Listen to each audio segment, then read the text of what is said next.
Sometimes I wonder. Mogoče bi malo mleka.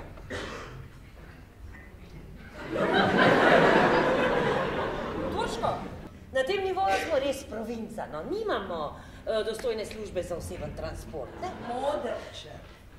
Poslušamo, da živimo v potrošniškem svetu, ki hlasta samo za hitro potešitvijo najbolj banalnih potreb in da je bilo včasih drugače.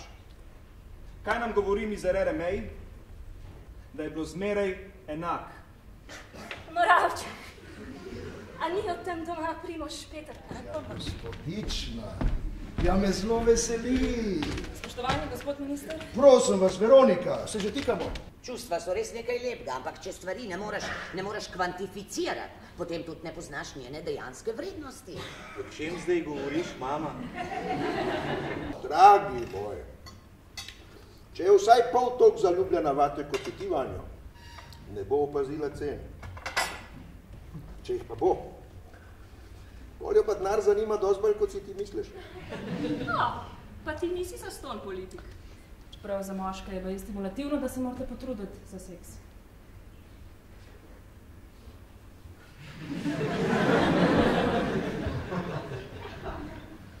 Absolutno je za moškega stimulativna menjava teme z božje volje na seks.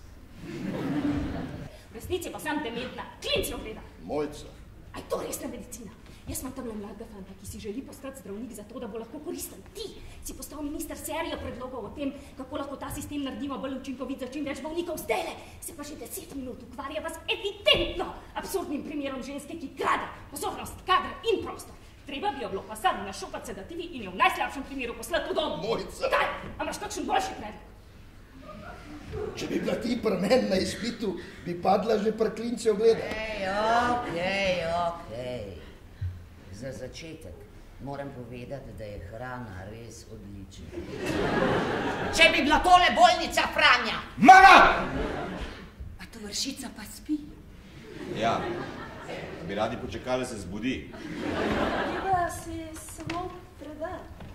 Sebe predati. Naša naloga je restitucija normalnega stanja telesa, ne pa medčloveških odnosov. This one goes out to the entire world. That's right.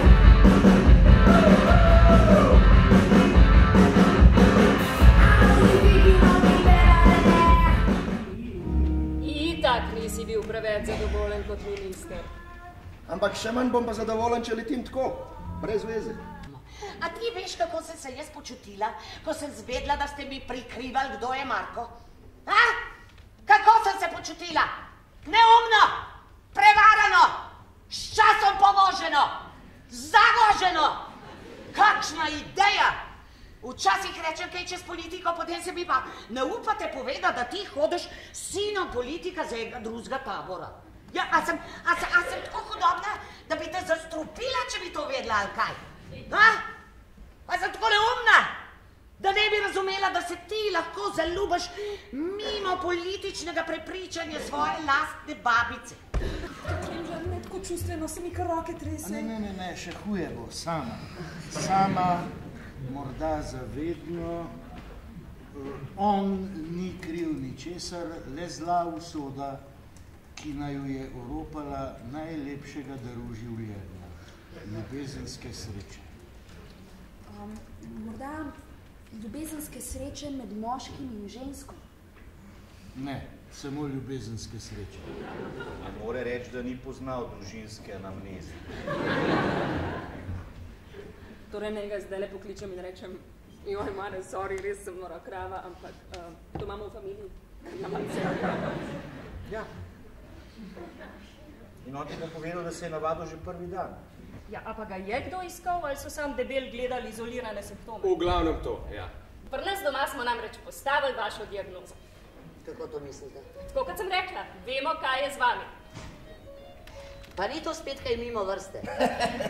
To smo delali v prostem času. Vam se zdaj zdi, da ste resnični samo v tej osebnosti in da je tista druga nekakšna anomalija, patologija. Ta druga osebnost pa misli obratno. No, ne obratno, isto.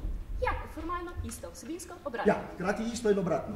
In obe imata prav? In točno to je vaš problem. In rešitev? Eno morate ubiti. Ja, drugo ne. Jaz sem jaz. Zaradi mene bi lahko bili goval narkoman. Kako je to možno, ta duh, to telo, ta kompleksnost kreacije v enem samem bitju? Če bi obstajal skušnjavec, bi imel vašo podobo. Pa tudi, če so to vse sanje, ste vi v njih posebljanje mojega ideala, lep, pameten in v najboljših letih.